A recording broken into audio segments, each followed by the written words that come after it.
사람은 살만큼 살면 늙잖아요. 또 때가 되면 다 죽어요. 영원히 사는 사람 없습니다. 크게 앓고 나니까 새삼스럽게 둘레의 모든 사람들이 고마워요. 또 나를 에워싸고 있는 모든 사물들이 새삼스럽게 고맙다는 생각이 듭니다. 또 죽을 병이 아니면은 앓을 만큼 앓으면 나을 때가 있습니다. 제가 치료하면서 구토가 헛구역질이 나와가지고 음식을 먹을 수가 없어요. 거의 50일 동안 단식 상태였습니다. 제 몸을 본 모두 이웃에서는 간호한 사람들이 마치 부처님도 6년 고행한 그런 그 갈비반 앙상이 남은 그런 그 모습이라고. 그때 제 체중이 한 50kg 미만이었어요. 지금은 뭐 옛날에 다 회복됐는데, 제가 앓으면서 생각이 이렇습니다. 그날 하루하루 즐겁게 살자. 내일은 기약할 수 없습니다. 오늘 우리가 이렇게 이제 만나서 눈부신 봄날 이렇게 마주 앉아서 오랜만에 이제 이야기를 주고받고 그러지만은 내일 일을 누가 합니까? 그날 하루하루 살아야 돼요. 살 수 있어야 됩니다. 하루하루 잘 살아야 돼요. 후회 없이 살아야 됩니다. 그러기 위해서는 우선 내 마음이 활짝 열려야 돼요. 우리가 세상을 살아갈 때 가장 문제가 많은 것이 인간관계 아닙니까? 가족 간의 관계, 친지들과의 관계, 직장에서의 관계, 늘 관계가 문제예요. 그런데 뻔히 알면서도 실제 잘 안 됩니다. 내 마음을 내가 활짝 열 수 있어야 되는데 말은 쉽지만 그렇게 안 돼요.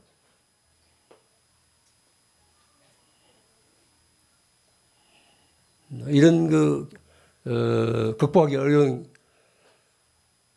때마다 내가 영원히 사는 존재가 아니다.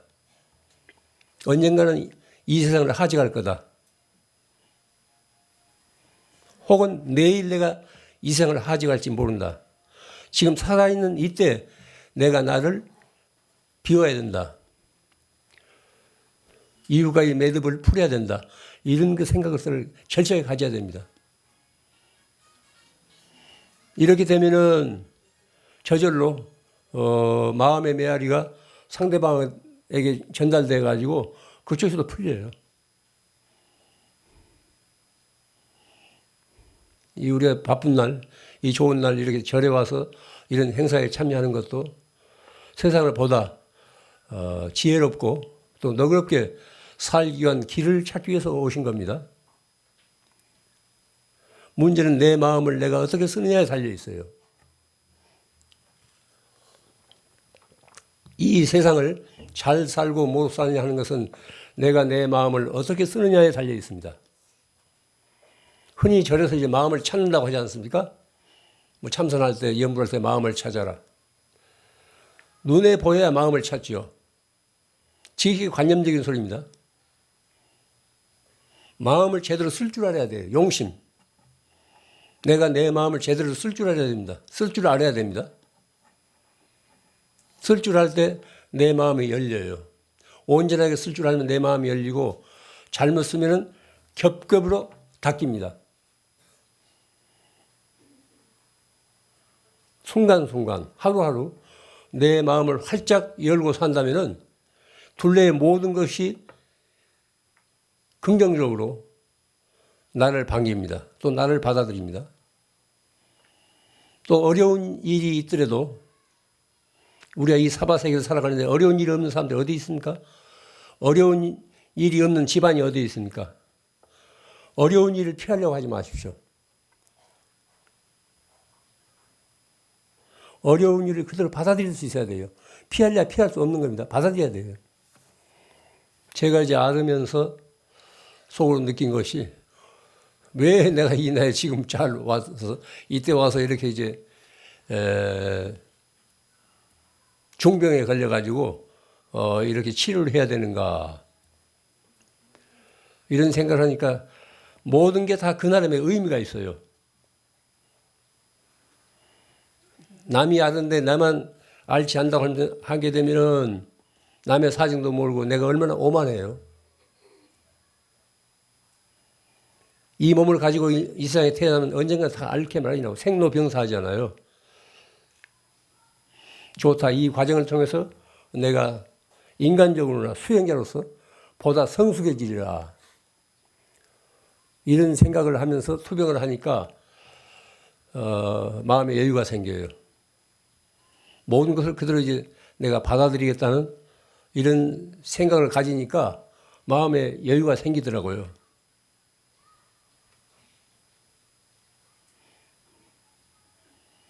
뭐 달마 스님 법문에 나오잖아요. 우리가 이 자리에서 제가 몇 번씩 얘기했습니다. 마음이 알 수 없구나.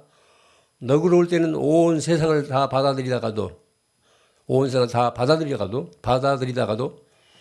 다 용납하는 거예요. 그런 마음이 한번 뒤틀리면 옹졸해지면 바늘 하나 꽂을 자리가 없다는 거예요. 그게 우리 마음입니다. 모든 것을 받아들이려고 하는 것은 우리 본심, 본 마음이고 바늘 하나 꽂을 자리 없이 옹색한 것은 뒤틀린 마음은 내 마음이 아니에요. 그런 경우 빨리 비워야 돼요. 옹색한 마음을 지니고 있으면 내가 아닙니다. 빨리 그건 비워야 돼요. 너그러운 마음을 비워야 됩니다. 이와 같이 일상생활에 마음 쓰는 훈련을 해야 됩니다.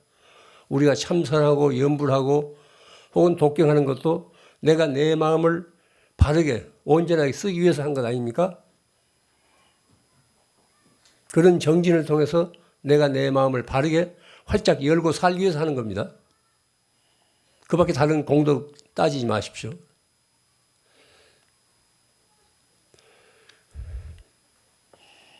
또 우리가 하루하루 살아가는 게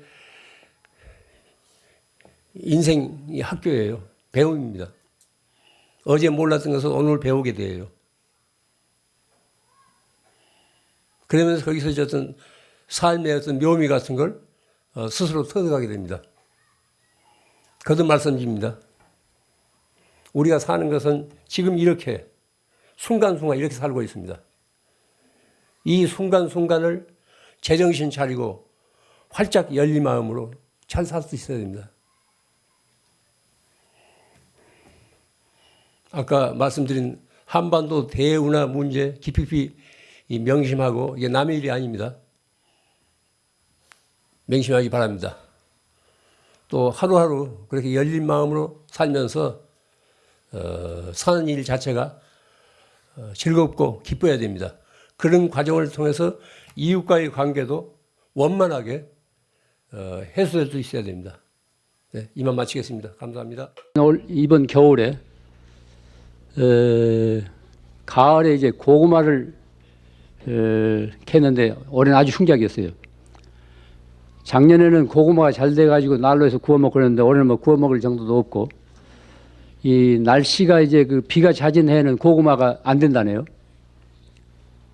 또 제가 이제 농사일이 서투러져서 작년에 이제 고구마가 잘 돼서 올해는 비료를 잔뜩 했더니 비료를 잔뜩 하면은 덩쿨만 무성하게 자라지 열매가 안 열린다네요. 이 메마른 땅에서 그 고구마가 잘 된대요.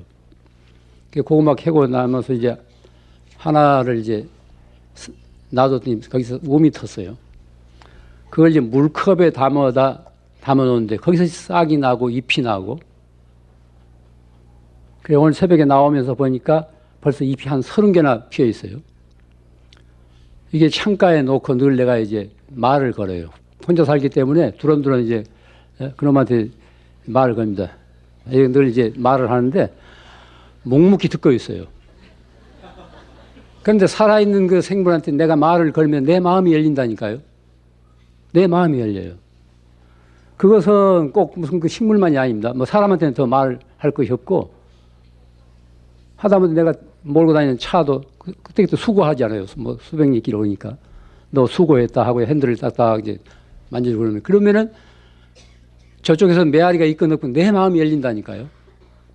말을 걸어야 돼요. 말을 걸게 되면은 우리가 겹겹으로 닦였던 그런 마음이 한꺼풀 한꺼풀 열립니다. 조금씩 빗장이 풀리면서 마음이 열려요. 가슴이 따뜻해지는 겁니다. 정신적인 사랑도 육체적인 사랑도 아닌 그저 지켜보고 보살피는 일, 따뜻한 가슴을 나누는 일, 이게 필요해요. 내가 고구마 그에서 나온 그 싹을 보고 그 잎을 보고 거기에서 무슨 정신적인 사랑이건 육체적인 사랑이건 논의할 게 뭐 있어요? 그 늘 지켜보고 또 보살피고 두런두런 말을 걸고 따뜻한 가슴을 나누는 일입니다. 이런 일을 통해서 사람의 둘레에 어떤 온기가 생겨요. 따뜻한 기운이 감돕니다. 누군가를 보살피는 일, 누구나도 보살펴야 돼요. 또 무엇인가를 보살펴야 됩니다. 왜냐하면 사람이라는 것은 홀로 살지 않습니다. 무수한 관계 속에서 산다고요. 잘 사는 인생은 그 관계가 바람직한 것이고 잘못 사는 인생은 암만 예금 잔고가 많이 있다 하더라도 관계가 바람직하지 못하면 그 잘못 사는 겁니다. 누군가를 보살필 수 있어야 돼요. 또 무엇인가를 나눌 수 있어야 됩니다. 보살피는 행위를 통해서 가슴이 따뜻해지고 마음이 조금씩 열리게 됩니다. 그 대상을 먼 데서 찾으려고 생각하지 마세요. 멀리 찾아 나설 게 아니라 바로 우리 집안에서, 친구 사이에서, 이웃에서 찾아봐야 됩니다. 한 가족을 이룬다는 것은 몇 생을 쌓은 인연으로 만난 건데 사소한 어떤 기분, 정서적인 문제로 인해서 마음을 닫고 산다고 하면 그건 가정이 아니에요. 가정이 아닙니다. 그냥 마음을 열고 살아야 된다니까요. 그러려면 말을 걸어야 돼요.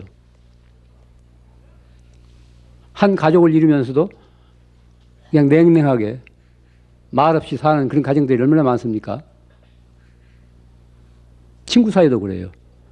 언제 좀 어디서 좀 기분 나빴다고 해서 그냥 전화도 끊고 모른 채 하고 그렇게 지내는 경우가 얼마나 많습니까?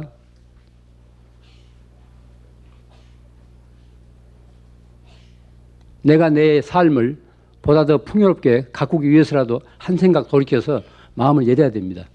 그래야 내가 비로소 사람이 된다고요. 우리들 각자에게 주어진 상황은 그것이 어떤 형태의 것이든 이 세상을 살아가는 삶의 숙제예요. 삶의 숙제라고 생각하세요. 저마다 자기에게 주어진 짐이 있잖아요. 남이 넘어다 볼 수 없는 그 짐만이, 그 사람만이 지니고 있는 그런 짐이 있다고요. 그게 그 인생의 무게이고 숙제입니다. 그걸 벗어버리라고 생각해서는 안 됩니다. 그 숙제를 통해서 인생은 조금씩 여물어 갑니다. 사람은 성숙할수록 젊어진다는 이런 말이 있어요. 그의 삶에 할 일이 있기 때문에 그렇습니다. 숙제를 회피하지 말고 그 숙제를 통해서 내 인생을 새롭게 꽃피우려는 이런 의지를 가지고 산다면은 우리가 지금 겪고 있는 경제적인 어려움 혹은 질병 또 그 밖에 여러 가지 갈등에서 조금씩 해소되고 겹겹으로 닫혔던 마음의 문이 활짝 열릴 수 있습니다. 끝으로 시를 하나 소개하겠습니다. 이런 시가 있어요. 종은 누가 그걸 울리기 전에는 종이 아니다. 저기 지금 저 종각에 종이 걸려 있지 않습니까? 저런 종은 누가 그걸 울리기 전에는 종이 아니다. 노래는 누가 그걸 부르기 전에는 노래가 아니다. 그러니 당신의 마음속에 있는 사랑도 한쪽에 묵혀두어서는 안 된다. 마음을 활짝 열어 나누기 전에는 그건 사랑이 아니니까. 종은 누가 그걸 울리기 전에는 종이 아니다. 노래는 누가 그걸 부르기 전에는 노래가 아니다. 그러니 당신이 마음속에 있는 사랑도 한쪽에 묵혀두어서는 안 된다. 마음을 활짝 열어 나누기 전에는 그건 사랑이 아니니까. 그래요. 이 종이 저렇게 걸려있는 거, 그걸 울리기 전에는 저건 단순한 쇠붙입니다. 쇠토막이에요. 새의 덩치예요. 또 누가 노래는 누가 그걸 부르기 전에는 누가 부르고 연주해야 그게 음악이 되지. 아무리 훌륭한 음악을 하더라도 성악가를 하더라도 노래를 부르지 않고 입 다물고 있게 되면 연주하지 않으면 그건 음악이 될 수 없는 거예요. 노래는 누가 그걸 부르기 전에는 노래가 아니다. 그러니 당신의 마음속에 있는 사랑도 한쪽에 묵혀두어서는 안 된다. 잠재우지 말라는 거예요. 마음을 활짝 열어 나누기 전에는 그건 사랑이 아니니까. 나눔으로써 우리 삶은 새로워질 수 있고 생기가 돌게 됩니다. 우리 안에 무한한 그런 자비심과 지혜가 있다 하더라도 나누지 않으면 창고에 묵혀두는 것과 다름이 없습니다. 연말이 가까워집니다. 한 해 동안을 이렇게 돌아보면은 내가 내 인생을 어떻게 살아왔는가 스스로 되돌아보게 됩니다. 며칠 남지 않은 날짜지만은, 달력에 있는 날짜지만은, 한 해를 마감하는 데서라도 우리가 금생에 이웃에게 빚진 일들, 이웃에게 은혜 진 일들, 이 세모에 나누어 갖는 일을 통해서 겹겹으로 닦였던 마음의 문을 열고 또 차짓하게 식어가는 우리 가슴을 따뜻하게 데울 수 있어야 됩니다. 누군가를 보살필 때 우리는 한 걸음 한 걸음 일어서게 됩니다. 인간적으로 성숙하게 됩니다. 추운데 밖에서 떠는 분들을 위해서 제가 이만 마치겠습니다. 감사합니다.